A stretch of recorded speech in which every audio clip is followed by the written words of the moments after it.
What's always true at Brookstone is no matter what we're working on, we're always trying to find ways to innovate. So the first thing you're gonna notice when you use this product is that it's so customizable. You can even change the width of the nodes in the back so you can fit your exact back. Another feature that is my favorite is we have a target button. Like you could get the massage up and down, and if it hits that right spot, you can just hit target and it'll stay there. You'll get the relief that you need.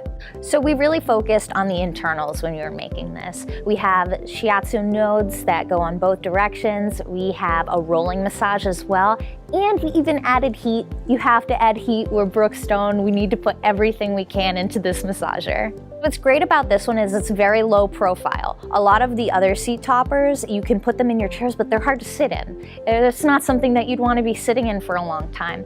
This you can sit in very comfortably. You could actually leave it in your office chair and you can still sit on it and it's going to be comfortable. So this massager is super customizable, but if you just want to relax and have a really quick massage, we have an amazing auto function. It provides full back relief with kneading and shiatsu gentle rolling massage. It's perfect for when you just want a really quick fix. If you're looking for a quick massage anywhere, the S2 Shiatsu Massaging Seat Topper is for you.